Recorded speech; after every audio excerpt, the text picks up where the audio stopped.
याद रखो ये बातें साथ, कोरोना की होगी मात। रखो ध्यान बुजुर्गों का, उनको है ज्यादा खतरा। बात दूसरी बहुत जरूरी, लक्ष्मण रेखा सी रहे दूरी। घर में बने फेस मास्क अपनाओ, कोरोना से दूरी बनाओ। बात तीसरी सुनना तुम, जो है जानी पहचानी। तुम्हें रोज ही पीना है काढ़ा और गर्म पानी। चौथी बात भी नोट करे, आरोग्य सेतु डाउनलोड करे। सुन लो भैया पांचवी बात, बढ़ता रहे मदद का हाथ। छठी बात सुन लो हर हाल, कर्मचारी का रखो ख्याल। बात सातवीं सबसे खास, योद्धाओं का रखो ध्यान। डॉक्टर नर्स सफाई कर्मी और पुलिस का हो सम्मान। याद रखो ये बातें साथ, कोरोना की होगी मात। सात बात में आपका साथ, यानी कोरोना को मात।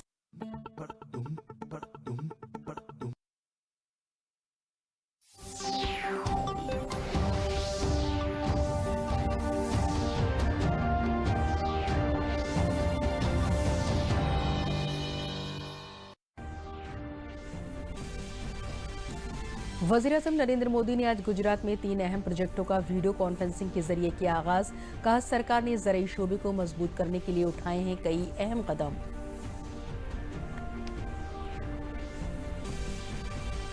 सरकार ने कोविड लॉकडाउन की मुद्दत में सूद पर सूद नहीं लेने का किया है फैसला। इसके तहत 2 करोड़ तक के कर्ज पर सूद पर नहीं लगेगा सूद। क्रेडिट कार्ड बिल पर मिलेगी रियायत।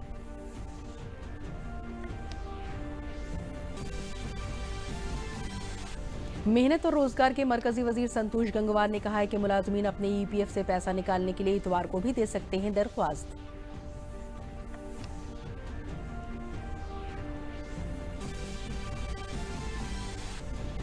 और आज महाअष्टमी पर मां के महागौरी रूप की आराधना की जा रही है। विंध्याचल समेत रियासत के सभी देवी मंदिरों में कोविड-19 की गाइडलाइन पर अमल करते हुए की जा रही है पूजा अर्चना।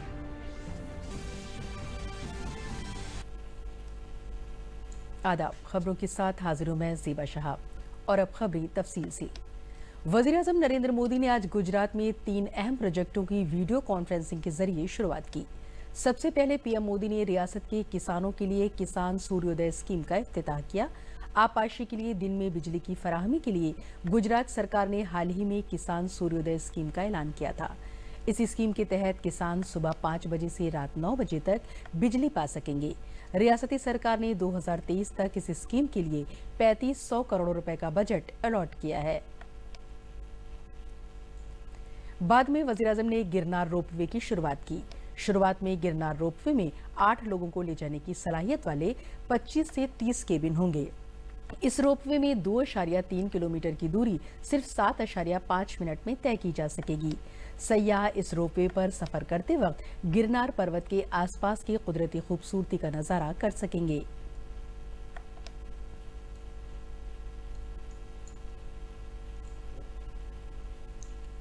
वज़ीर-ए-आज़म ने अहमदाबाद के UN Mehta institute of cardiology से वाबस्ता एक बच्चों के इलाज के अस्पताल का भी इफ्तिताह किया। इस इंस्टीट्यूट की 470 करोड़ रुपए की लागत से तौसीह की जा रही है।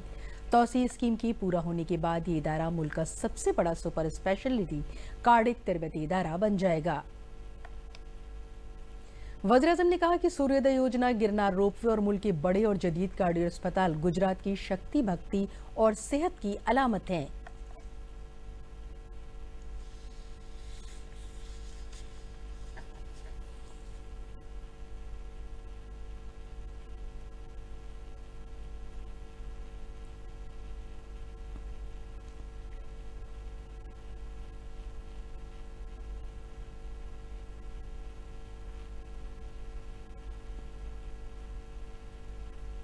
इन अहम प्रोजेक्ट्स की शुरुआत हो रही है। आज किसान सूर्योदय योजना, गिरनार रोपवे और देश के बड़े और आधुनिक कार्डियक हॉस्पिटल गुजरात को मिल रहे हैं। ये तीनों एक प्रकार से गुजरात की शक्ति, भक्ति और स्वास्थ्य के प्रतीक है। वज़ीर-ए-आज़म मोदी ने कहा कि सुजलाम, सफलाम और सोनी स्कीम के बाद सूर्योदय योजना मील का पत्थर साबित होगी। सूर्योदय योजना गुजरात के किसानों के लिए मील का पत्थर साबित होगी। किसान सूर्योदय योजना में सर्वोच्च प्राथमिकता गुजरात के किसानों की आवश्यकता को दी गई है। इस मौके पर वज़ीर-ए-आज़म मोदी ने कहा कि सरकार ने ज़राई शोबे को मजबूत करने के लिए कई अहम कदम उठाए हैं, चाहे वो किसानों को अपनी पैदावार कहीं भी बेचने की आज़ादी देना हो, आपाशी के रुके हुए प्रोजेक्टों को पूरा करना हो, यूरिया की 100% नीम कोडिंग हो या फिर मुल्क के करोड़ों किसानों को सॉइल हेल्थ कार्ड देना हो। किसानों को कहीं पर भी अपनी उपज बेचने की आजादी देना हो या फिर हजारों किसान उत्पादक संघों का निर्माण, सिंचाई की अटकी हुई परियोजनाओं को पूरा करने का काम हो या फिर फसल बीमा योजना में सुधार, यूरिया की 100% नीम कोटिंग हो या फिर देश भर के करोड़ों किसानों को सॉइल हेल्थ कार्ड, इसका लक्ष्य यही है कि देश का एग्रीकल्चर सेक्टर मजबूत हो, किसान को खेती करने में मुश्किल न हो। इसके लिए निरंतर नई नई पहल की जा रही है। देश में आज अन्नदाता को ऊर्जादाता भी बनाने के लिए काम किया जा रहा है। सरकार ने कोविड लॉकडाउन की मुद्दत में सूद पर सूद नहीं लेने का फैसला लिया है और इसके तहत 2 करोड़ रुपए तक के कर्ज पर सूद नहीं लगेगा। क्रेडिट कार्ड बिल पर रियायत मिलेगी।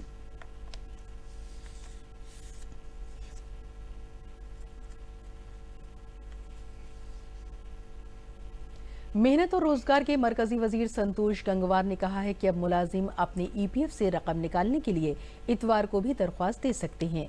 उन्होंने कहा कि कोरोना के दौर में वजारत मेहनत ने मुलाजिमीन को जरूरत पड़ने पर ईपीएफ से पैसे निकालने की स्कीम शुरू की थी, जिसमें 3.25 लाख दरख्वास्तें आईं, जिन्हें महकमे के मुलाजिमीन ने 24 घंटे काम करके पैसा देने का काम किया। इस स्कीम के कामयाब होने के बाद अब इस स्कीम में मुलाजिम इतवार को भी पैसे निकालने के लिए दरख्वास्त दे सकते हैं। वहीं उन्होंने बिहार के मजदूरों के बारे में राहुल गांधी के दिए गए बयान पर कहा कि भारतीय जनता पार्टी की सरकार ने मजदूरों की तरक्की के लिए जो कुछ किया है वो पहले की सरकारों ने नहीं किया। न कोविड में 2-3 काम जो किए जिनके अच्छे रिस्पांस मिल रहे हैं।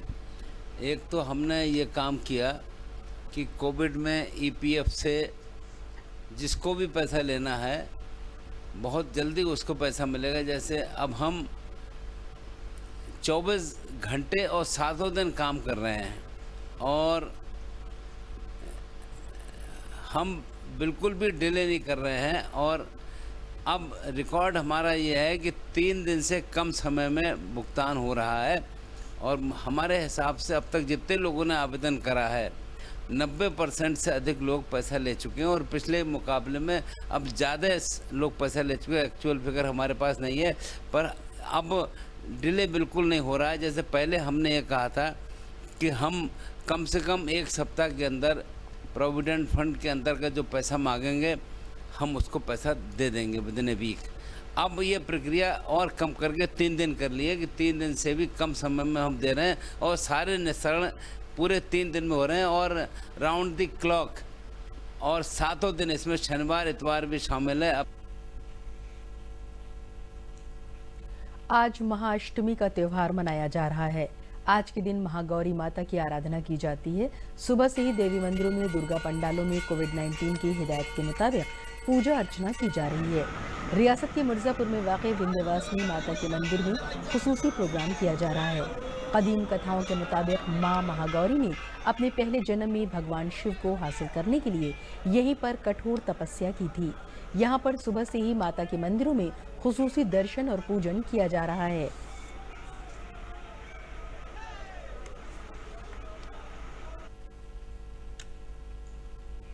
गोरखपुर में वजीर आला और गौरक्षा पीठाधीश्वर योगी आदित्यनाथ ने रात को गोरखनाथ मंदिर में अष्टमी तारीख पर महानिशा पूजन और हवन यज्ञ किया।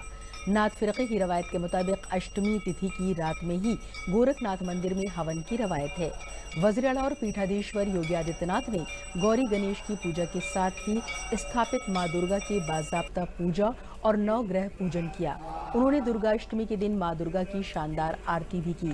वज़ीर आला 4 दिन के दौरे पर गोरखपुर आए हुए हैं।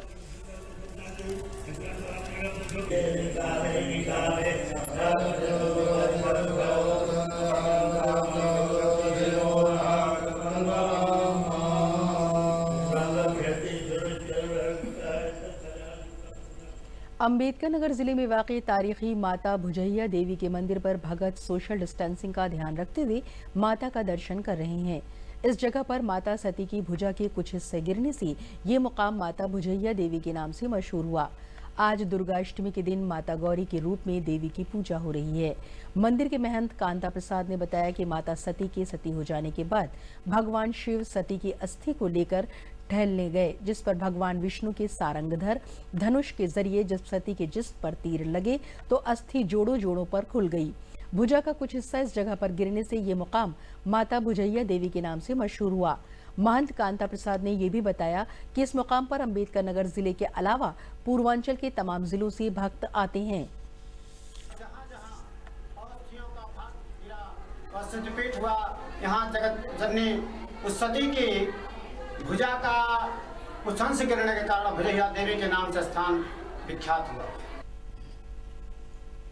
अयोध्या की तारीखी रामलीला में माया नगरी मुंबई के फनकारों ने भी हिस्सा लिया। उन्होंने रामचरितमानस के मुख्तलिफ किरदारों का रोल निभाया। ऐसे ही किरदारों में दारा सिंह के बेटे बिंदु दारा सिंह ने हनुमान का किरदार अदा किया, जबकि रुकन पार्लियामेंट मनोज तिवारी ने अंगद का रोल अदा किया। अयोध्या में आकर इन किरदारों को निभाने का ये क्या कुछ तजुर्बा इन फनकारों ने हासिल किया, इसको जाना हमारे नुमाइंदे आशुतोष शुक्ला ने।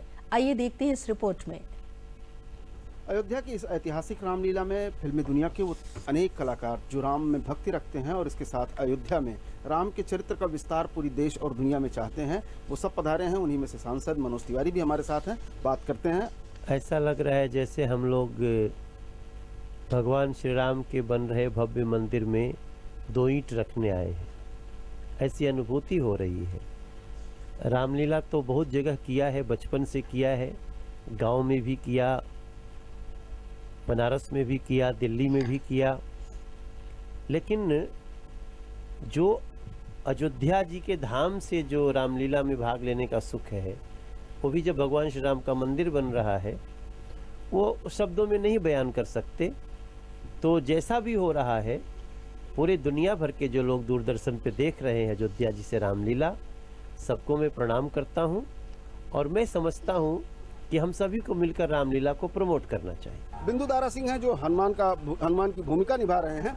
बात करते हैं कि इस भूमिका में आने से क्या फीलिंग उनकी होती है और खास तौर पर अयोध्या में हनुमान बनने से। जी बहुत बहुत बहुत खुशी होती है, ऐसे लगता है धन्य हो गए। अयोध्या आना ही बहुत ही मतलब सफल हुआ है। इतनी खुशी प्राप्त हो रही है। यहाँ मुझे लगता है कि ऐसा स्थान है ये कि एक भी गली ऐसी नहीं है जहाँ घरों में मंदिर नहीं बने। तो मुझे लगता है कि अब जो सरकार कर रही है वो कमाल का काम कर रही है।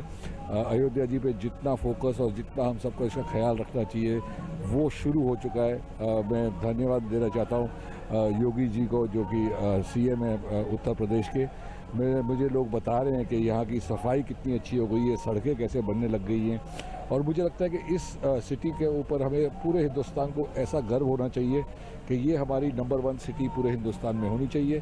अब इसको मुझे लगता है सिर्फ योगी जी पूरा कर सकते हैं, मोदी जी पूरा कर सकते हैं, और हम सबका जब भी जो भी साहित्य, जो भी सहयोग चाहिए, जो भी साथ चाहिए, हम खड़े हैं। अद्भुत है अयोध्या, अद्भुत है राम के प्रति लोगों की भक्ति, और अद्भुत है यह आयोजित होने वाली रामलीला। दिनेश सिंह के साथ आशुतोष शुक्ला, डीडी न्यूज़ अयोध्या। जुर्म की सजा होने के बाद सलाखों के पीछे पहुंचे कैदी अब बरेली जेल में राम, लक्ष्मण, सीता और रावण जैसे किरदार अदा करके रामलीला का इनेकाद कर रहे हैं। जेल की इस अनोखी रामलीला से कैदियों को समाज की मेन स्ट्रीम से जोड़ने की पहल की गई है। कोरोना के दौर में बरेली की जिला जेल में खास मकसद से रामलीला का इनेकाद किया जा रहा है। सभी किरदार अपने रोल से बहुत खुश हैं। सभी का कहना है कि रामचरितमानस के मंचन से काफी कुछ सीखने को मिल सकता है। जिला जेल के डिप्टी जेलर राकेश वर्मा का कहना है कि जेल में रामलीला के इनेकाद का मकसद कैदियों को अच्छी जिंदगी जीने का सबक देना है।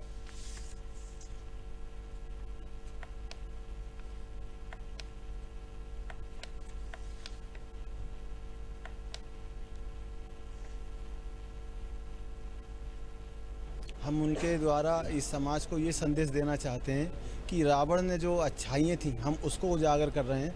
रावण के अंदर एक अच्छाई ये थी कि नारायण से युद्ध करने के लिए उन्हें अपने आप को और अपनी समस्त राक्षस जाति को मोक्ष दिलाना था। उनका ये उद्देश्य था, इसीलिए उन्होंने सीता हरण किया था। और दूसरा सर ये उद्देश्य है, लोगों को रावण से ये सीख लेना चाहिए कि गलत काम के लिए 1000 बार सोचना चाहिए, उसको नहीं करना चाहिए, और शुभ काम के लिए, अच्छे काम के लिए बहुत ज़्यादा विचार विमर्श नहीं करना चाहिए। अच्छे काम को तुरंत लेना चाहिए, उसका निर्णय तुरंत लेना चाहिए। जी, जैसा कि सर्वविदित है कि कष्ट के क्षणों में रामचरितमानस सदैव प्रेरणीय रहा है, और आजकल कोविड-19 के संक्रमण को देखते हुए जेल में अंदर मुलाकात भी बंद है। बंदियों के मनोदशा जो है उसको बनाए रखने के लिए ये निर्णय लिया गया सामूहिक रूप से कि रामलीला के मंचन का कार्यक्रम कराया जाए, जिसमें बंदियों के मध्य जब ये प्रस्ताव आया, बंदियों की तरफ से ही प्रस्ताव आया, तो बंदियों ने सहर्ष में कहा कि हम अपना अग्रणी भूमिका निभाएंगे, और सभी ने अपने दिल से कार्य किया है। रामलीला एक ऐसा हमारी लोक कला है जो हमें जीवन में बड़ी प्रेरणा देती है। और चूँकि यहाँ बंदी तनावग्रस्त रहता है, अवसादग्रस्त रहता है, और इस बार यहाँ जो कोरोना संकट कोविड-19 का संक्रमण रहा, उसके नाते भी देश में तनाव रहा। तो इस विचार से मुझे लगता है कि रामलीला हमारे लिए सबसे बढ़िया ऐसा माध्यम है जिसके साथ हम बंदियों को भी मोटिवेट कर सकें और अन्य बंदियों को प्रभावित भी कर सकें। उत्तर प्रदेश में ग्रेटर नोएडा के सूरजपुर परेड ग्राउंड में भारत तिब्बत सरहदी पुलिस के 59वें यौम तासीस प्रोग्राम में मरकजी वजीर ममलकत बराए दाखिला जे किशन रेड्डी ने हिस्सा लिया। इस मौके पर उन्होंने कहा कि आईटीबीपी की काबिल फख्र तारीख रही है। 1962 में अपने क़याम के बाद से पीआईटीबी मुल्क की हिमालयी सरहदों का बहादुरी के साथ दिफा कर रही है। जिला कानपुर देहात के किसान अपनी आमदनी बढ़ाने के लिए अब खेती के साथ दीगर पेशों में भी अपनी दिलचस्पी ले रहे हैं। किसानों के जरिए खेत में तालाब तामीर करके माही परवरी भी की जा रही है। तालाबों की तामीर से किसानों को दुगना फायदा हो रहा है। माही परवरी के साथ तालाबों से खेतों की आपाशी भी किसान कर रहे हैं। इंतजामिया भी किसानों को स्कीमों की मालूमात फराहम करके उनकी आमदनी में इजाफा करने में लगे हुए हैं। माही परवरी के साथ किसान बत्तख पालने में भी दिलचस्पी दिखा रहे हैं। जिले में अब तक 2370 तालाब माही परवरी के लिए बनाए जा चुके हैं।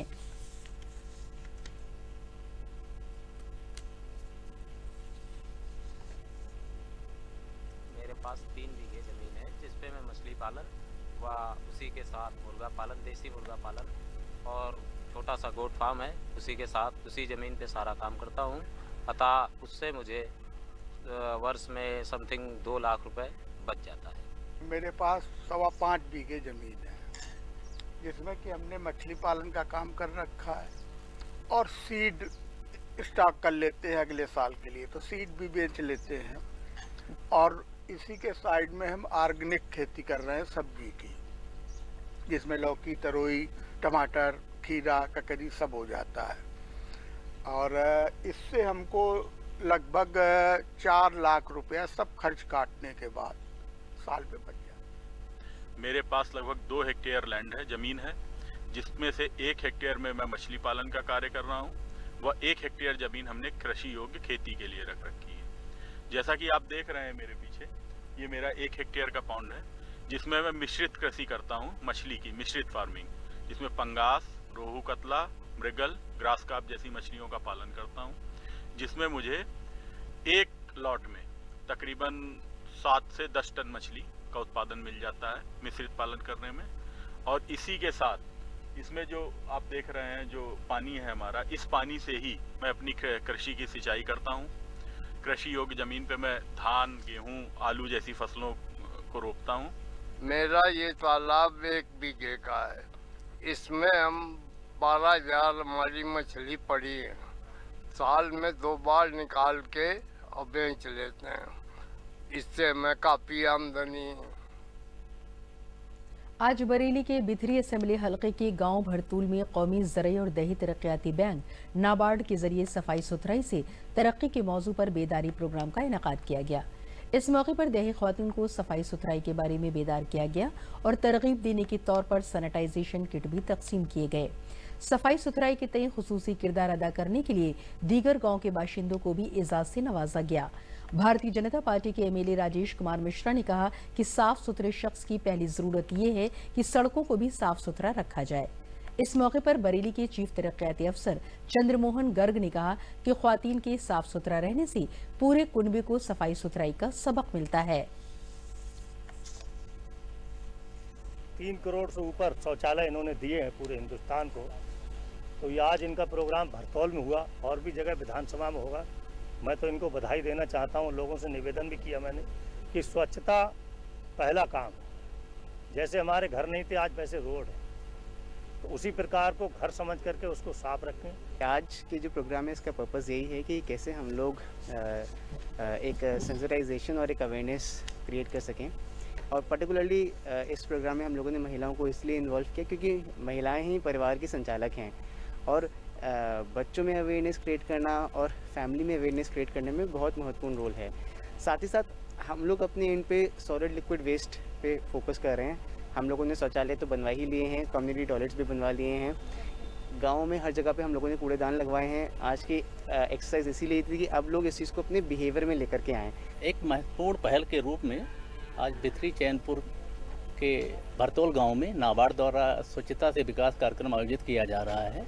इसमें लोगों को स्वच्छता के बारे में जागरूक करना है, जैसा कि माननीय प्रधानमंत्री जी का भी सपना है कि स्वच्छता के बारे में ज़्यादा से ज़्यादा लोगों तक जागरूकता फैलाई जाए।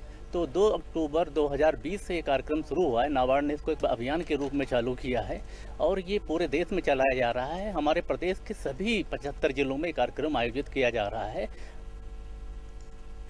किसानों की आमदनी दुगना करने का अहद लेते हुए मरकजी सरकार इख्तिदार में आई मोदी सरकार की मस्बत पहल से रायबरेली के किसानों को खास फायदा पहुंचने लगा है। मरकज और रियासती सरकार की कोशिशों से जिले में रवायती खेती से हटकर बड़ी तादाद में किसान अद्वियाती खेती की जानिब रुख कर रहे हैं। ज़रई साइंसी मरकज दरियापुर के ज़रई साइंसदान शैलेंद्र विक्रम सिंह ने बताया कि खेती का काम काफी घाटे का सौदा हुआ करता था, लेकिन अब नई टेक्नोलॉजी और बेहतर फसल के इंतखाब से आज खेती में नौजवानों का रुझान बढ़ता जा रहा है। जिले में रवायती खेती से हटकर अद्वियाती खेती करने वाले नौजवान किसानों की तादाद में लगातार इजाफा हो रहा है। अद्वियाती खेती से किसानों को अच्छा मुनाफा मिल रहा है। उन्होंने अद्वियाती खेती करते वक्त कुछ एहतियातों का जिक्र किया जिनका किसानों को ध्यान रखना चाहिए। मैंने परंपरागत खेती धान, गेहूं आदि सभी की है, किंतु धान गेहूं में लागत ज़्यादा लगती है और किसानों को समय पर मूल्य नहीं मिल पाता है, साथ ही श्रम ज़्यादा लगता है। फिर हमें जो है जैव विकास बोर्ड से लगी, उसमें जो है विभिन्न जो है वहाँ जो ओझा जी या जो भी वहाँ के कर्मचारी उन्होंने बताया कि आप जो है लेमन ग्रास लगाइए। ये साल में जो है 4 बार जो है फसल ये काटी जाएगी और उसके बाद जो है इसको जानवर भी नहीं खाएंगे। जानवर नहीं खाएंगे तो उससे यह है कि हमको एक तो समस्या ताकने की ख़त्म हो गई, सिंचाई भी कम करनी पड़ती है और इसका लगभग औसत उन्होंने जो भी अभी हमने तो पहली बार शुरू किया है, फिलहाल जिन किसानों से हमने बात की उन्होंने बताया कि लगभग 1 एकड़ में लगभग 1 लाख रुपए के आसपास की जो है एक साल में हमको जो है मिल जाती है, जिसमें करीब जो है एक साल में 25,000 रुपये लागत, लगभग 75,000 रुपये हमारा बचत के रूप में आ जाता है। ठीक है, अभी तक हम धान, गेहूं और ये सब चीज़ों की फसल करते थे, लेकिन इसमें हुआ क्या कि कभी मौसम साथ नहीं देता, कभी फसल साथ नहीं देती, आए दिन दिक्कतें ही बनी रहती हैं। कभी कभी तो थोड़ा बहुत प्रॉफिट हो जाता है, लेकिन अधिकतर होता क्या है कि जो मिलना चाहिए किसान को वो नहीं मिल पाता है। तो हमारे कुछ किसान भाई हैं, हम मिले उनसे तो उन्होंने बताया कि आप ये इसकी खेती करिए लेमन ग्रास की। ठीक है सर, इसकी ग्रास की करिए तो इसमें क्या है कि एक बार मेहनत करनी पड़ेगी और साल में 3 फसलें कटेंगी, शुद्ध प्रॉफिट मिलेगा। जबकि धान और गेहूं में ये मौसम पे डिपेंड करता है और मेहनत भी बहुत ज़्यादा लगती है और इसमें इतना फ़ायदा नहीं हो पाता है। कि सीमाएँ लखनऊ में औषधि खेती के विषय में प्रशिक्षण मिलता है, तो हमारे पिताजी वहाँ पहुँचे किसी तरह से पता लगा के, तो वहाँ से हमारे पिताजी भी 2-3 प्रशिक्षण ले चुके हैं और हम भी ले चुके हैं 2-3 प्रशिक्षण CMAP लखनऊ से। तो जब वहाँ से प्रशिक्षण लिए तो वहाँ के जो वैज्ञानिक हैं उनके द्वारा कई औषधि फसलों के बारे में बताया गया है, जैसे कालमेघ है, तुलसी है, पामारोजा, और बताया भी गया। और उनके द्वारा जैसे हमारे पास माल तैयार होता था तो बिकवाने में भी उन्होंने काफ़ी हमारी सहायता की। जैसे बायर्स का नंबर है व्यापारियों का, वो दिया, और जो ईमानदार व्यापारी हैं उनका नंबर दिया कि इनके पास बेचो, आपको पैसा मिल जाएगा आसानी से। तो इस तरह से हमने शुरू की। फतेहपुर जिले के हुसैनगंज कस्बे की एक मामूली कुनबे की खातून राजकुमारी भिठौरा ब्लॉक के 3 गांव असनी, आलमपुर, नरही और देवरानारा को गोद लेकर यहां ख्वातीन को सफाई सुथराई की तालीम देने की पाठशाला लगा रही हैं। इतना ही नहीं, मुफलिसी में जिंदगी गुजारने वाले ख्वातीन को खुद मुनहसर बनाने के लिए मुख्तलिफ पेशों से जोड़कर कुनबे की आमदनी में इजाफा करने के गुण ख्वातीन को सिखाती हैं। इस दौरान उन्होंने कई ख्वातीन को ग्रुप से जोड़कर तरबियत भी दिलाई। ये ख्वातीन मुख्तलिफ पेशे अपनाकर तरक्की की राह पर आगे बढ़ रही हैं। गांव में वो साफ पानी पीने का मशवरा और सफाई की तई बेदार करने का भी काम करती हैं।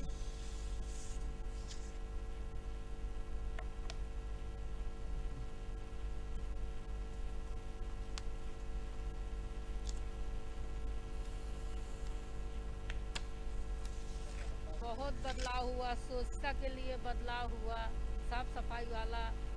ये जो है वैसे जैसे सफाई घर की है, खाना पानी का है, तो वही हिसाब से बहुत ज़्यादा सफाई हुई। हमारे पति पहले बेरोजगार थे, ऐसे काम करते थे मजदूरी, तो खाने पीने को दिक्कतें थी, बहुत सारी दिक्कतें थी। बच्चों के लिए दिक्कत थी, पढ़ाई लिखाई के सभी खर्चों में दिक्कत आती थी। और जब से हम लोग धंधा करने लगे हैं, खिलौने का मेला है, जाते बाजार जाते हैं, तो उससे आमदनी हुई, ज़्यादा पैसा होने लगा। बच्चे भी पढ़ाते लिखाते हैं, अच्छे से परिवार चलाते हैं, घर में खर्च भी हर तरह की सुविधाएं हो गई हैं। पूरी से हम अपना दुकान चला के 2 पैसा की दुकान में हम अपना परिवार चला रहे हैं। मजदूरी भी अभी तक करते रहें, अब हम मजदूरी नहीं कर पा रहे हैं, हम अपनी दुकान से कमाते हैं, खाते हैं, रहते हैं।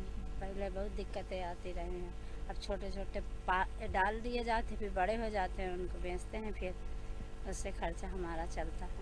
3 ग्राम पंचायतें जो हैं हमारी, तो यहाँ गंगा किनारा है एक, तो वहाँ बहुत पिछड़ा इलाका है जहाँ पे महिलाओं के लिए बहुत सारे मतलब दबाव होते हैं। महिला काम करती रहती है लेकिन उसकी कोई इज्जत नहीं होती है। तो हम ये सोचते हैं कि हम वहाँ जा करके घर घर वहाँ उनको एक संगठित बनाते हैं महिलाओं को। किसी लड़कियों को अलग संगठित करते हैं, महिलाओं को अलग करते हैं, उनको जागरूक करते हैं, महिलाओं के अधिकार की भी बात करते हैं कि महिला अपने अधिकार की लड़ाई कैसे लड़े और महिला अपने पैरों से कैसे खड़े हो। आजमगढ़ में भारत सरकार की बायोटेक्नोलॉजी के महकमे के जरिए किसानों को खुद मुनहसर बनाने और माहौल के तहफ़्फ़ुज़ के लिए बायोटेक किसान हब नामी प्रोजेक्ट को माली मदद दी जा रही है। केवीके आजमगढ़ के सीनियर साइंसदानों ने बहुत छोटे जरासीम की मदद से कंपोजिट खाद बनाने की अमली जानकारी देने के साथ खेतों में यूनिट का क़याम कराया। ज़रूरी साइंसदानों ने मिट्टी में बहुत छोटे जरासीम की अहमियत और ज़्यादा पैदावार वगैरह के बारे में तफसीली जानकारी दी। ज़रूरी साइंस मरकज़ कोटवा की सीनियर साइंसदान डॉक्टर आरपी सिंह ने बताया कि बायोटेक किसान हब प्रोजेक्ट के तहत देही बेरोजगार नौजवानों और किसानों को खुद मुनहसर बनाने के लिए बहुत छोटे जरासीम से कंपोजिट खाद बनाने के लिए किट और हयातियाती खाद मुफ्त तकसीम की गई है। इस स्कीम से 50 किसानों को मुस्तफीद किया जाएगा। पहले हम नासिक कमाने के लिए जाते थे, लॉकडाउन की वजह से हम घर पे आ गए। NBAIM मऊ कृषि विज्ञान केंद्र कोटवा आजमगढ़ के वैज्ञानिक लोग हमें आत्मनिर्भर बनाने के लिए सूक्ष्म जीव और किट जो हमें उपलब्ध कराए और फसल अवशेष को उसमें हम सड़ा गला करके जल्दी खाद तैयार करने के लिए व्यवस्था हमें बताए। और इसी के साथ खबरें खत्म हुई। इजाज़त दीजिए, आदाब।